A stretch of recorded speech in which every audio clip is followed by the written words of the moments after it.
Same old shit, just a different day. I'm clocking in and clocking out to keep the bills paid.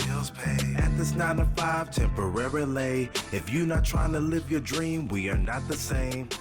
Same old shit. Greetings, Redheads. Thank you for joining me in another episode of your favorite show, my favorite show, R3Ds View. Now, I have a very, very special guest with me right now. He is super talented. Bruno Mars' own trumpet player. This is Mr. Jimmy King, y'all. What's up? What's up, man? How you doing, man? All right, man. Thank you for having me, man. Thank you for joining me, man. Thank y'all for joining us, you know. Yeah. While we out here. Yeah, man. So how you been, man? I've been good. You know, home for a break. Yeah. We've been doing the 24 Karat Magic World Tour. Yeah. So it's been running about 2 years. So now we got like a little break. So I'm just happy to be at the house, spending time with my family and everything. Chilling. So, you got a baby on the way, right? Yeah, baby on the way. Gonna be here in about a month or so. Oh, wow. Yeah, a month and a half. So yeah, man. Yeah, that's the joys and the life of a touring musician. Right. Yeah, and since we own the touring musician, right? Yeah. Like, how is the tour life? Like, tell us about the negative and positive effects of the tour life. I have experience being on tour, and I tell you, when it comes to like food, you got to watch what you eat. Oh, you know what I'm saying? You may not get your hair cut all the way like you want to. Yeah. But just let us know. That's definitely the negatives. You know, the negatives because you're not in your own domain, so you don't know what's going. Like what food to eat, what food is good, what restaurants are good, right? What barbers are good, you know, especially when you're in another country and you know they don't necessarily cut this type of hair, right?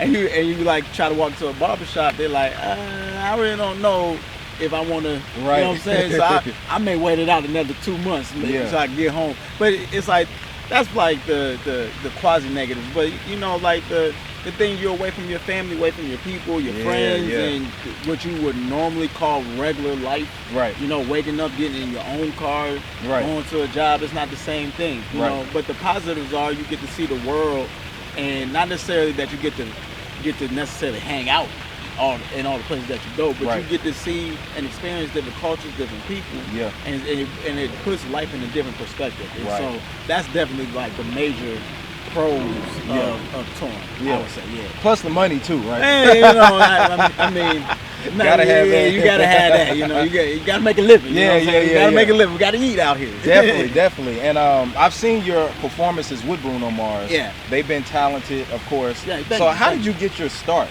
as far as being a trumpet player? Wow. Where did it all begin? When I was a teeny weeny, I'm just kidding. It started when I was in elementary school, and I remember I was in music class, and they said, you know, what instrument you want to play? I was like, I want to play the trumpet, because my brother played the trumpet. But they was like, we got enough trumpet players. Let me give you the saxophone. Right. And so I played that for 2 years, and then when I got to middle school, that's when my middle school teacher was like, the trumpets are terrible. I need you to switch and try to play trumpet, because I was like second chair saxophone. So I switched to the trumpet, and I just completely fell in love with it. Yeah. And then from there, man, it was all she wrote. And then went to college, studied trumpet. And you went to Morehouse, right? Went to Morehouse, man. Morehouse shout out. College. Shout out, you know what I'm saying, to the house, you know. Definitely. But went to Morehouse, and then met when I came in my freshman year, 2002. I met 5 other cats, and we created this group called Jazz Specs. So that's really where my professional career started. Right. So that's when we started touring on our own and making our own music. And then after that, I started touring with PJ Morton, and then from there went to a lot of different indie cats around Atlanta. Right. That I played with, or I played at the show with, or I played on the album. Yeah. And then before I played with went to Bruno, I played with Angie Stone. So it's been so it's been like a step up every time, and then I've been with Bruno for 7 years now. So, wow, 7 years, man. Yeah. So I saw. So you said Angie Stone has. What other? Mary J. Blige, right? Yeah. It's been a list. I saw a list of people. So the list. Yeah, we I recorded with Mary J. Algebra Blessed. Man, PJ. Of course, I did a few tracks with Bruno. Man, I can't even think off the top of my head. It's been so many. It's just a lot. Yeah, I got my own stuff out there, you know, and then like my group stuff. Like, so it's been a lot of stuff that I've been a part of. Consistency is key. You know what I'm saying? You know, you staying at it. But the most thing that I respect about you is that you're living your dream. Oh, you know what I'm saying? Thank you. Now, one thing I want to get into as far as like your wife and your family. How important is it to have someone on your side when you're pursuing your dream? Oh, it's definitely important. Yeah. It's definitely important. And you either, and it doesn't necessarily have to be a spouse or a girlfriend. You just need to have a confidant to help you, to push you, like, in times that you're feeling defeated or you're doubting yourself. Oh, man. Because, like, I mean, it's life, you know, and people look at it, it's like, well, you made it here, so you must never have failures. Like, nah, I just have people around me to keep me and push me beyond my failures. Because it's like, you're gonna fail. That's just what's gonna happen. That's just life. Definitely. And, you know, and so you need those people around you, your circle or your whoever is there to really push you. To really say, like, man, nah, you can do it. You do have the talent. You know, keep working at it. It's all right if you fail, but you know, and so that's what I have in my corner, and just so happens to be my wife. And that's a big thing. And that's a great thing. Because I know as artists, like, it's very important to have just not only like a wife support or a girlfriend support, but just people supporting you at the same time. But the fact that you have a wife that just fully supports you and is there for you when you're out of town, thank God for FaceTime, right? Oh yeah, thank God for that. Thank God for FaceTime and everything like that. So, who were your influences growing up? Oh man. It's so many, right? I'll say my very first influence as far as like trumpet would be Dizzy Gillespie. Okay. And I just remember going to the library, and you had that this full section of jazz CDs that you just check out, and I checked out this Dizzy, like this double disc Dizzy big band record, like double disc record, man, and I was like, I want to play the trumpet. Like, he just made it sound so beautiful and so flawless, and it was just like, that was like my first door of influence of playing the trumpet. Right. And then from there, it just grew to a whole host of other trumpet players and artists, and a lot of it is kind of close to home of like where I could pull from. Like, I was inspired by the people I played with, inspired by PJ, by Bruno. Yeah. You know, so it's like, I take bits and pieces from everybody along the way. Right. I'm continually being inspired. Yeah, and that's why I asked you too, because a lot of times when people be like, who you influenced by, we'll think like the major people, but sometimes it's your brother, your cousin, your friend, you know, just around successful people at the end of the day. You know what I'm saying? People close to you, so that's big. Yeah. So what is success to you? I'm just going to leave it at that. Tell me what you think success is. Success? Wow, that's a heavy question. Yeah. That's what I do on my show. I like to, you know what I'm saying? I would say, man, success equals happiness and achieving the goals that you have laid out for yourself. Right. And I know people, like, it's not the money, because money comes and goes, you know, your fame can come and go, like, all that stuff. Like, it's completing. If I, like, the things I want to complete in life, right, if I complete them, I would say I'm successful. Regardless of what my bank account says or how many people know me. It's like, that's what success is to me. And also having a great family and a foundation that, you know, because I'm creating, for my kids, I'm creating a legacy. Right. So I want my legacy to be, he was a great trumpet player, great husband, great father. All that, yeah, like that right there is my legacy. You know what I mean? Like, so if that is great, then I succeeded. You know? And that's what I'm leaving on to him. You know what I mean? So that's definitely. As you can see, it's kind of steamy out here, right? I know I'm probably sweating and stuff like that. It's beaming. The sun is beaming right now. But anyway, when we get to talking about the Bruno Mars stuff, what is your favorite track that you like to play to? I know what my favorite Bruno Mars track is, but I want to see if it's the same. If it's the same. You can name a couple if you want to. Yeah.